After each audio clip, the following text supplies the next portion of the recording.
Hi, everybody. Tim Hughes here. I'm the co-founder and CEO of DLA Knight. With me today, I've got Nicole Jansen. And Nicole and I are going to talk about transformation and how do you create transformation, which I'm really excited to get into this. Before we get into that, Nicole, where can people find you? Sure. Thanks for having me, Tim. And they can find me on LinkedIn, certainly. They can also find me at my website, leadersoftransformation.com. So, Nicole, you've been running a podcast, so sitting on the other side, for 5.5 years. Yes. That is amazing. And your podcast is about transformation, isn't it? You talk to people all the time, leaders, about transformation. So how did you get into that? Well, honestly, I kind of backed into it. It was it was kind of one of those divine downloads. Wake up at 4:30 in the morning, and I just had this instruction. It was like, you're going to do a podcast. This is what it's going to be called. You're going to interview difference makers and world changers. Go. Now, what's interesting about that was certainly it was an answer to a prayer, if you will, of where do I go with this? Where's the next step? And so, I've been in business for many, many years. I've coached entrepreneurs and business leaders for many years. But I was at a point where I was I didn't know where the next step was, what I wanted to focus on. And so when I got that, I was like, all right, let's do it. So we did. And I think I was live within maybe 3 weeks, 2-3 weeks after that. So you didn't go through, I know a lot of people go through 6 months of thinking about it and working it out before, but you just actually did it. So so that means that you've created an awful lot of knowledge from lots of different leaders from all over the place. So the $56 million question is, how do you create transformation? Well, transformation starts with awareness. You can't change something unless you actually know what's going on. And as obvious as that sounds, it's actually really important. And a lot of times what we think is awareness is actually delusion. Right. So we need to be. When you mean awareness, is that communication? That's awareness in terms of understanding, like checking in with yourself, checking in with whatever it is that you're trying to create transformation, whether it's if you have a company and within your organization want to create transformation, you have to know and have awareness about what's actually going on, right, and how you're showing up in that. That's a starting point. Yeah. So what needs to change? If there's something that needs to change, and or in the case of over the last 12 months, there's been things that have been forced to change. So we have to change. We don't have an option. There's not an option to stay the same.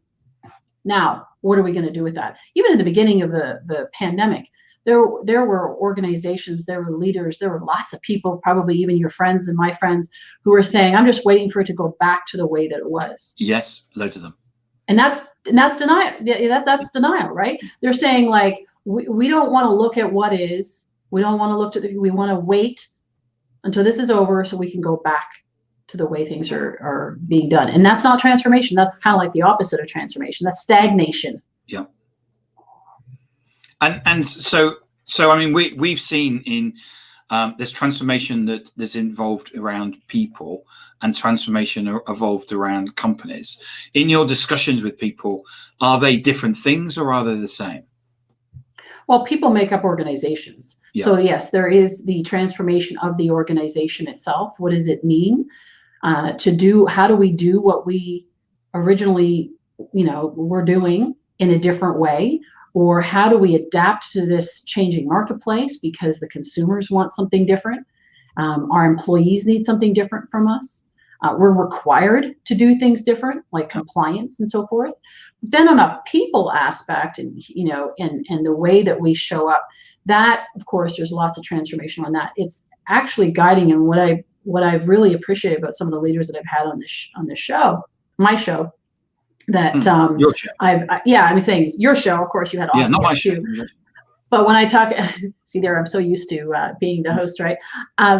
When I've talked about how they've guided their people through this process. So, for example, one of my guests was in the hospitality and airline industry. So he was a COO, and completely annihilated by this, right? So if you go if you go into any airport, in the U.S. for sure, you would have eaten their food and all of that, right? So now with all of those restaurants closing, they had to lay off almost their entire workforce. So they had like 1,300 employees and they had to lay off 1,250 and keep 50. And then ultimately, then he actually moved on into another opportunity as well, because they don't need him to run an organization of 50 people. But what he did in the process is he said, I did most of those interviews myself, or the exit interviews, and letting them know what was happening. I did those mostly on my, like, personally, because I wanted them to know that we cared about them and that we were supporting them. So that's one example, but it's having that humanity to understand that people and the uncertainty. It's one thing to look at a business as an entity and say, okay, we can pivot, and we can do things differently. That's uncomfortable. But why is it uncomfortable? Maybe our processes need to change. But when you're talking about people, this is their livelihood. This is like, you start triggering all sorts of things in them in terms of their self-preservation, being able to provide for their family. So it's transformation on a whole other level. And so it's a difficult position to be in leadership, is to manage both of those things, as well as managing what's going on out there in the world. And I mean, do you think that's something that's actually changed over the last year? People I talk to say that we've actually realized that people are people. Yes. Because in the past, somebody turns up at the office and you wouldn't really know much about them. Now they turn up, they're sitting at home, and they've got a dog, they've got a cat, that they've got a non-verbal autistic child. That all of these things that are providing pressure on people to actually do their jobs as well. They're suddenly having to communicate those things. Yes. This separation of, you leave your personal life at home when you come to work is really evident that doesn't work. People show up the way they are, right? And so they bring it to work one way or the other. So in this case, all the more. So yes, empathy has increased. That has been amazing to see, right? Empathy, and just really understanding that, people are going through stuff there. And from a leadership standpoint, the most successful leaders who have navigated through this transformation, in my experience and in interviewing them, is that they're the ones that are also not trying to pretend that everything's perfect. They have kids running in the background. They have things going on at home. And so when they're vulnerable and transparent about that and real, they endear their people to them, saying, hey, look, I don't have all the answers. I don't know it all, right? There used to be this perception, like the leader has to know it all, has to have all the answers, but we're in unprecedented times for our generation, at least. And so this isn't something that we've experienced before. So how can you expect a leader to have all the answers? So when they can show that, reveal that, and be honest, the fear a lot of times that they have is that if I do that, I'll seem weak. I'll seem like I'm not a really good leader. But actually the opposite is happening when you do it intelligently, and there's a way to do it, obviously, like, I'm losing my mind, like, not that. but when you're doing it in a wise way, then what happens is that it actually endears your people to you. Just like that example I was sharing with David Wilner. He was empathetic with them and said, this is what's happening, it's not our choice, and so forth. And then ultimately they saw him exit as well. So he is going through the same thing alongside them. And so that they understand. So I think that we've seen that where they've stopped being on one side of the table, the other side of the table, like I've taught sales for many years and been in sales. It's like, you don't want to be on opposite sides with a table and a desk in the middle. You want to be perceived as we're on the same side. We're looking to create a common outcome. How can we do that together? And there's a lot of talk about vulnerability, and is that something that is now seen as being a one of the attributes that make up a leader? I know that my business partner Adam Gray and I, we often say that we're not the people with all the answers. And we've never felt that could be the case. And I know that I actually sit in meetings, actually, if I feel, if I've not actually been wrong in front of my employees, probably once a week, I'm probably not doing my job. Right. But that's kind of a more of a revolutionary comment rather than something that most CEOs actually want to do. Yeah, and it actually creates huge pressure on the leader to think that they have to know all the answers, right? The most successful people in the world, they don't have all the answers. They just know how to ask really good questions. Yeah. It's the classic, Henry Ford, when they were criticizing him about being, uneducated and you don't know what you're doing. Who do you think you are to be running this company? Whatever it is that they were saying back then. And he said, look, I can pick up any one of these phones and I can get the answer to any one of your questions. Yes. In a minute.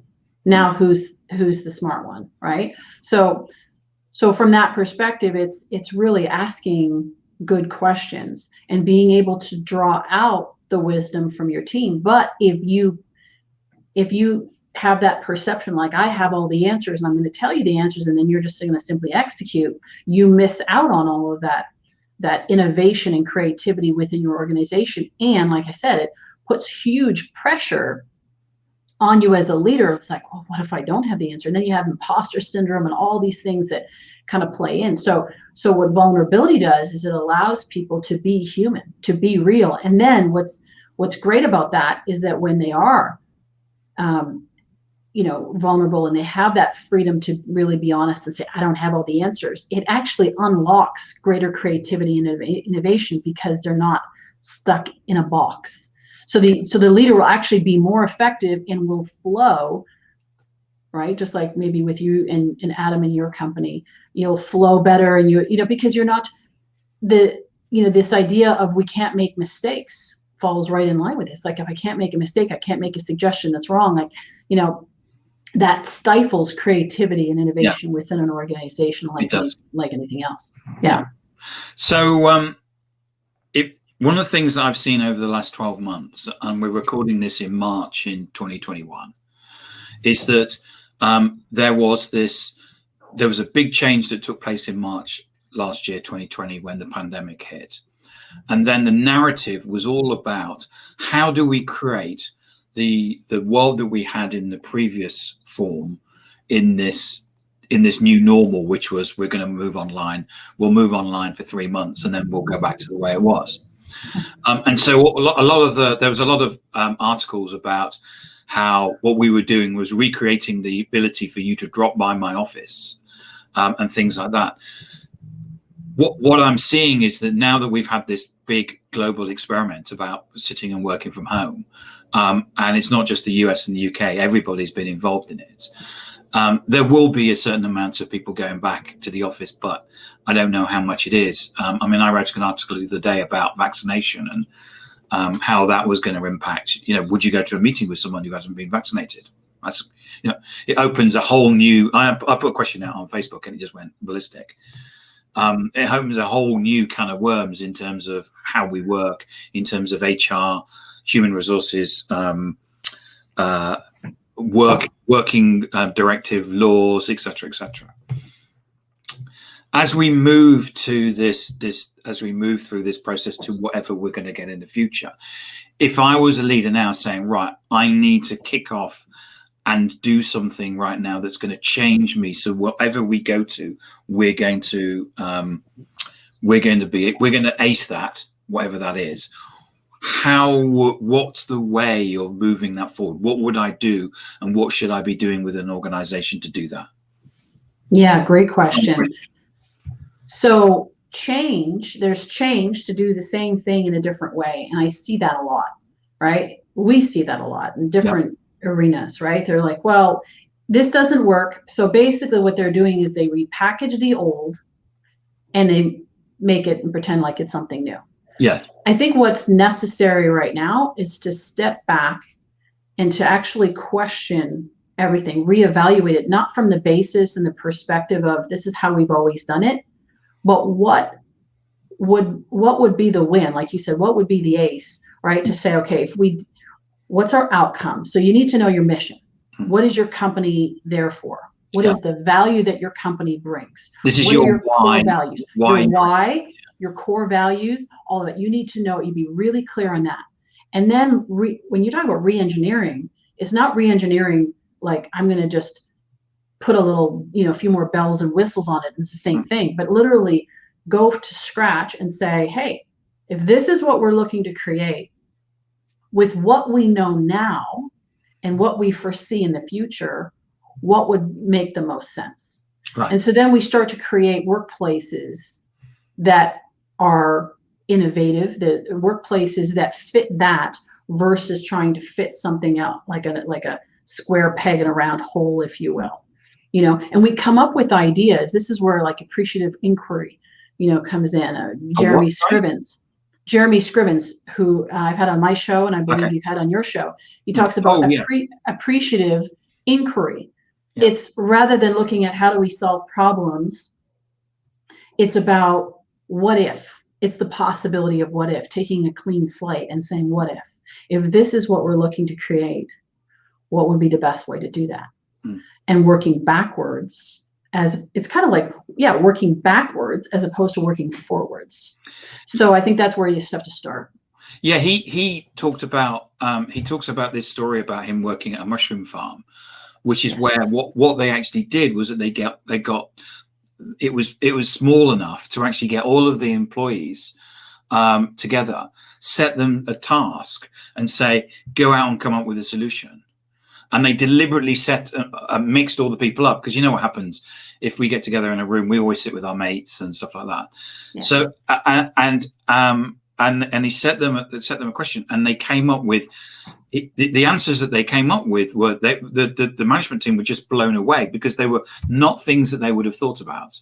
Yes, because they don't have any preconceived notion of how it should be done. Yeah. So that's, you got to just like take that off the table.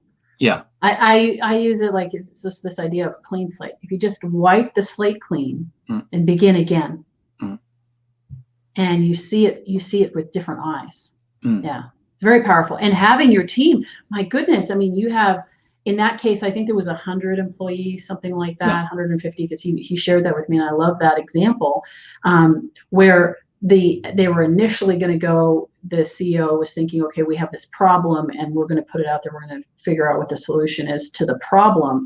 What they did is they actually said, okay, what if you could do anything, like what would this company be about? And very different set of questions, right? So asking quality questions, again, is really important. So with that, you have big organizations have so much insight within their organizations that's untapped. In that case, it was like 100 employees. Imagine if you had 500 and 1,000. Now, of course, there's different dynamics getting them all into, and how do you get the input? But there's power in that, even in organizations that are that large, management, right? And you bring it down, to a measurable size group that you can do it, but that you can have you can tap into that's the mastermind, if you will. That's the tap into the collective knowledge and wisdom and ideas. They think that's a competitive advantage if you can be able to do that. And most companies, old school companies, don't do that, right? And so sometimes it's hard for them to make that shift, because they're so used to doing things. Their perception of leadership, their perception of top down, all the things that they're used to is actually what has made them successful now is going to limit them in the future. There's a book, The Learning Paradox by Jim Harris, and he talks about the fact that we, and I'll just finish up with this. I know we're running out of time here, but it's a really good book. Learning Paradox was written a number of years ago, and he talks about the fact that it's kind of like a video game. What got you, success on level 1, when you get to level 2, will get you killed, right? So you kind of have to learn these new skills all the way through. And so it's like that. It's like, what if we have to? It's actually more so important what you have to unlearn at that point. so that you can actually see things the way they are. Yeah, and we haven't got time to talk about unlearning, but unlearning, I think, is a very powerful thing right now in terms of there's a number of, we make assumptions, and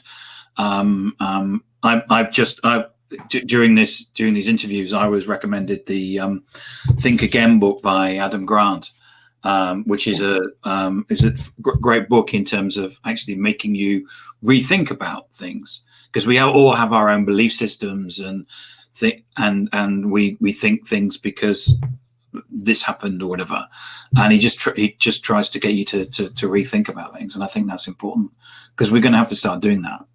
Yeah. And that's why as a transformational coach, that's why I'm challenging their belief systems. I'm challenging the way they see themselves, the way they see others, the way they see the world around them, because it's those things that are actually have gotten to them to where they are. And in order to get to where they want to be, they may need to make some changes. Yeah. Well, Nicole, that's been fantastic. I really enjoyed it. And you're like smack on 20 minutes. I mean, it's just like, 20 minutes and smack on. It's like you do podcasting for I should, I should you podcast. need to do a podcast. Yeah. So remind people what your podcast is. It's called Leaders of Transformation, and we interview difference makers and world changers, and the website is leadersoftransformation.com. Yeah. And they can find you, Nicole Jansen, on LinkedIn, because that's where I found you. Yes. I mean, if people don't find you, they're not looking hard enough. That's what the thing is. I've been on LinkedIn a long time, so I have the name. I don't have any fancy, it's Nicole Jansen. You can find it. Yeah. Nicole, thanks so much for coming on and sharing your insight today. I really appreciate it. I know I could have, like many of my guests, I could have sat down and talked to you for ages, but another time. Yeah, maybe another time. Yeah. Thank you, Tim. Nicole, so thank you so much for today. It was a pleasure. Thank you. Well, thanks. Right. Bye. Bye-bye.